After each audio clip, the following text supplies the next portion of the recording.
Hello বন্ধুরা, কেমন আছেন সবাই? আশা করি সবাই ভালো আছেন। আজকের গল্প 18 বছর বয়স। লেখনীতে ইশরাত জান ফারিয়া, পর্ব 25। গল্পটি ভালো লাগলে অবশ্যই লাইক করবেন আর কমেন্ট করে জানিয়ে দেবেন। আর এই চ্যানেলে যদি আপনারা নতুন হয়ে থাকেন অথবা সাবস্ক্রাইব না করে থাকেন, অবশ্যই সাবস্ক্রাইব করে পাশে থাকা বেল আইকনটি প্রেস করে রাখুন, যাতে নতুন নতুন ভিডিও আপলোড করার সাথে সাথে আপনার নোটিফিকেশনে চলে যাবে। তাহলে চলুন গল্পে চলে যাই। একটু আগে বৃষ্টি হয়ে গেছে, এখন আকাশ পরিষ্কার, কেমন ভিজে মাটির গন্ধ আছে। কোথা থেকে দুটো ভিজে টুনটুনি এসে বসেছে বারান্দায়, একজন আরেকজনের গায়ে ঠুকাঠুকি করছে। বাগান বিলাস গাছটা নেতিয়েছে।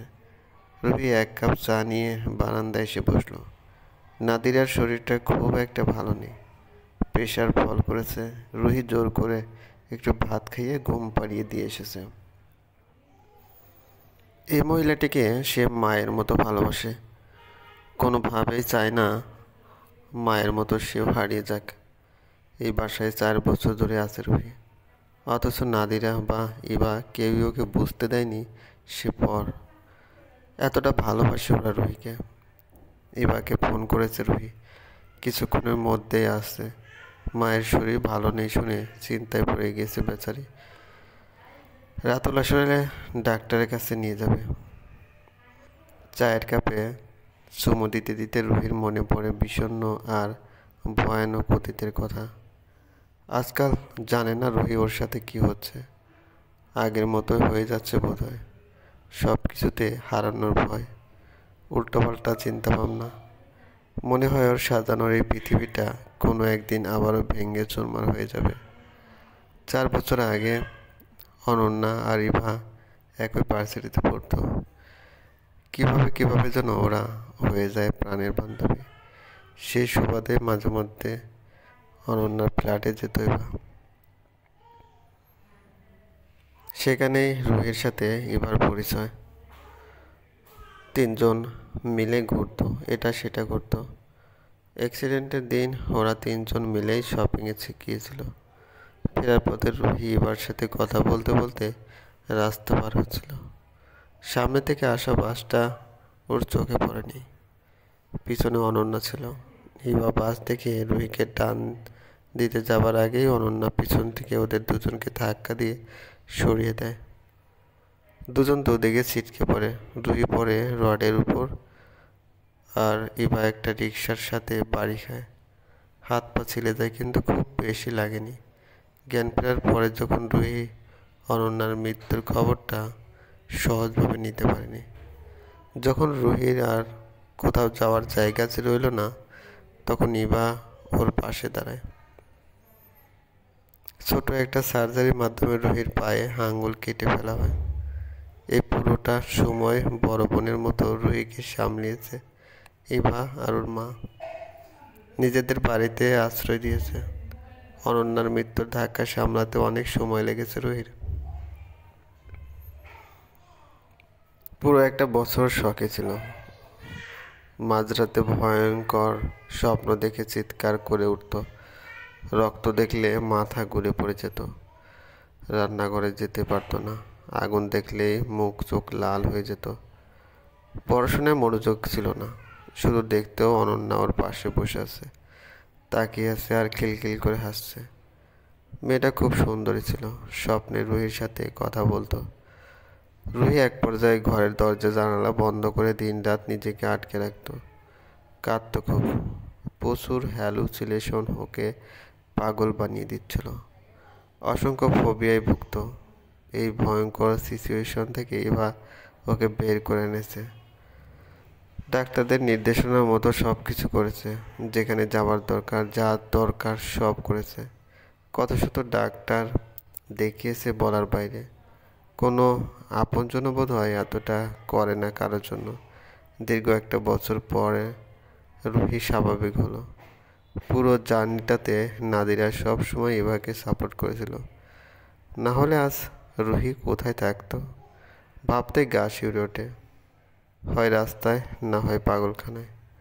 ভাগ্যবতী বলেই সবসময় সব পরিস্থিতি মোকাবেলা করতে পারে রুহি। সবাই ওকে সাহায্য করে। জীবনের কঠিন মুহূর্তগুলো বিভোর, অনন্যা আর ইভাকে পাশে পেয়েছে। এক একটা জীবন মরণ সমস্যা থেকে বের করে এনেছে এরা তিনজন বিভিন্ন সময়ে।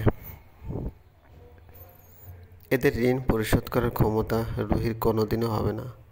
শহরের সব মানুষেরা খারাপ বা অকৃতজ্ঞ নয়, রুহি এখন সেটা বুঝতে পারে প্রবলভাবে। অতীতের কথা ভেবে একটা দীর্ঘশ্বাস পেরুল রুহির। ওর এমন এলোমেলো জীবনে সদ্য ফোটা পদ্মের মতো আবারও ঢুঁ মেরেছে বিবর নামক মানুষটি। এই কথাগুলো যখন বিবরকে জানিয়েছিল তখন অদ্ভুত এক আর্তনাদ ওর চোখে টের পেয়েছে রুহি। বাইরে কিছু প্রকাশ না করলেও ভিতরে ভিতরে নিদারুণ পড়েছে, সেটা ওকে দেখেই বোঝা যাচ্ছিল। কতটা ডেসপারেট হয়ে আছে এখন বিবর। এক বুক ভালোবাসা আর যত্ন দিয়ে নতুন একটা পৃথিবী গড়ে দেবে সে রুহিকে। অল্প হাসলো রুহি। বেচারা না জানি কতটা অসহায় অবস্থায় আছে। বাবা মাকে কীভাবে জানাবে এসব? আর ওনারা রুহিকে মানবে তো? ভাবনার প্রহর কাটিয়ে উঠতেই কলিং বেল বেজে উঠল। এবার এসেছে বোধহয়। পরন্ত বিকেলের রোদে চায়ের কাপটা রেখে উঠল রুহি। চমৎকার শেষ বিকেলের দৃশ্য। বাগান বিলাসীরা যেন হাওয়ার সাথে পাঞ্জা লড়ছে চারপাশে। কেমন নীরব, নিস্তব্ধ আর উৎফুল্ল। প্রাণের সঞ্চার করেছে বৃষ্টিরা প্রকৃতিতে। জলফড়িংয়ের দলেরা উড়োউড়ি করছে। সোনাবরণ রোদ্দুরে ঝকমক করেছে পুরো পৃথিবী।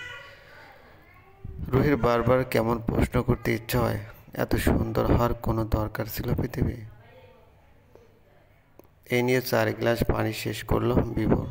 নাসিমা চৌধুরী এবার বিরক্ত হয়ে ছেলেকে ধমক লাগালেন। তিনি বুঝতেই পারছেন না বিভোর এতটা নার্ভাস হয়ে আছে কেন। বিভোর নিজেকে শান্ত করার চেষ্টা করছে, কিন্তু কিছুতেই পারছে না। কিভাবে বলবে যে সে বিবাহিত? বাবা তো নির্ঘাত ওকে কথা শোনাবে। মনে হচ্ছে এই কথাটা বাবাকে বলার চেয়ে ডাক্তারি পড়ার করা ভীষণ সহজ। নাসিমা আর বাবর চৌধুরী পুত্রের মুখের দিকে চাতক পাখির ন্যায় চেয়েছে। কি বলতে চাই বিভোর? এত ইতস্ত করার মানে কি? মুখ চোখ রক্তে মাভায় চেয়ে আছে বিভোরের। ও একটু বেশি ফর্সা, যার দরুন লজ্জা বা অতিরিক্ত টেনশনে টকটকে লাল বর্ণ ধারণ করে। নাসিমা চৌধুরী ওর এই অবস্থা থেকে উতলা হয়ে জিজ্ঞেস করলেন, কি হয়েছে বাবা তোমার? শরীর খারাপ লাগছে? মিনমিন করে বিভোর বলল, না আম্মু। তাহলে চেহারার এই অবস্থা কেন? কিছু খাওনি নাকি দুপুরে? না না, খেয়েছি। অ্যাকচুয়ালি আজ খুব গরম তো, তাই এরকম লাগছে। বাবর চৌধুরী মা ছেলের কথার মাঝখানে বাগড়া দিয়ে বললেন, শোনো, আমি তোমার বাবা। চেহারা দেখে বোঝা যাচ্ছে সিরিয়াস কোনো কথা বলতে চাও, তাই ঝটপট বলে ফেলো আর নিজেকে সামলাও। বিভোর নতমুখে বলল, আমি যেটা বলতে চাচ্ছি সেটা শুনলে তুমি নিজেকে সামলাতে পারবে না আব্বু। তবুও শুনি কি বলতে চাও। বলতে গিয়ে আবার আটকালো বিভোর। কণ্ঠনালী যেন কেউ চেপে ধরে রেখেছে। আওয়াজই বেরোতে চাচ্ছে না। বিভোর আরও 1 গ্লাস পানি ঢকঢক করে খেলো। তারপর ধীরে সুস্থে বসলো। নাসিমা সন্দেহ দৃষ্টিতে ওর দিকে তাকিয়ে ঘটনা বোঝার চেষ্টা করছেন। বিভোর শান্ত গলায় বাবর চৌধুরীর উদ্দেশ্যে বলল, কথাটা কিন্তু ভীষণ সিরিয়াস। তোমরা প্রচুর শকড হবে। Don't mind please. Babar Chowdhury তাচ্ছিল্য করে বললেন, মানলাম ভীষণ সিরিয়াস। আমাকে কিন্তু ভুল বুঝবে না। দাঁতে দাঁত চেপে বাবর চৌধুরী বলল, বলো এবার। আব্বু, তুমি আমাকে বিয়ে দিতে চাও, তাই না? বাবর চৌধুরীর চোখে দুটো চকচক করে উঠল। তিনি উৎফুল্ল কণ্ঠে বললেন, অবশ্যই চাই, কিন্তু এ কথা জিজ্ঞেস করার কি আছে? প্রতিটা বাবা মা তাদের সন্তানকে স্যাটেল দেখতে চায়। তোমার তো অনেক বয়স হলো, সেই কবে থেকে বলছি বিয়ে করো বিয়ে করো, আমার কোনো কথাকেই পাত্তা দিওনি। বিবর অসহায় চোখে বাবর দিকে তাকালো, বলল, আমি এবার বিয়ে করতে চাই। নাসিমা অবাক হয়ে বললেন, ভালো তো, কিন্তু ডিসিশনটা কি আমাদের জোরাজোরিতে নিয়েছো নাকি নিজের ইচ্ছায়? শোনো, জোর করে কিন্তু কিছু হয় না। বিয়ের পর তুমি কিন্তু টালবাহানা করতে পারবে না। তাই যা সিদ্ধান্ত নেবার তা ভেবেচিন্তে নাও। বাবর চৌধুরীও কঠিন চেহারা নাসিমার কথায় সায় জানালেন। উনি একটু হতভম্ব হয়েছেন। যে ছেলেকে বিগত কয়েক বছর যাবৎ বিয়ে করানোর জন্য তিনি কলুর বলদের মতো ঘানি টানছে, সে বিবর নিজ থেকে আজ বিয়ের কথা বলছে। স্ট্রেঞ্জ। নাসিমা ছোট ছোট চোখ করে ওর দিকে তাকিয়ে আছে। একঘেয়ে বিরক্তর এবং একসাথে ভয়ঙ্কর কয়েকটা মুহূর্ত পার হবার পরে নিস্তব্ধতা ভেঙে বিবর মৃদু কাপা গলায় বলল, আমার বিয়ে করে ফেলেছে আব্বু। নাসিমা এবং বাবর চৌধুরী দুজনেই চমকে উঠল। প্রায় একসাথে চেঁচিয়ে উঠে বলল, কি বলছো তুমি বিবর? বিবর কথাটা বলে একটা প্রশান্তির হাসি টানল ঠোঁটের কোণে। আসল কথাটা বলছে। এবার সেকেন্ড টপিক অর্থাৎ রক্ত যাবার কথাটা বলতে পারলেই ওর বুক থেকে একটা পাথর নেমে যাবে। বলল, আব্বু, পিওর সত্য কথা বলছি আমি। গঠনমূলক মন্তব্য জানাবেন আশা করছি। সবাইকে ঈদ মোবারক। ছোট হয়েছে জানি, আমি দুঃখিত খুব। চলবে। গল্পটি ভালো লাগলে অবশ্যই লাইক করবেন, কমেন্ট করে জানিয়ে দেবেন।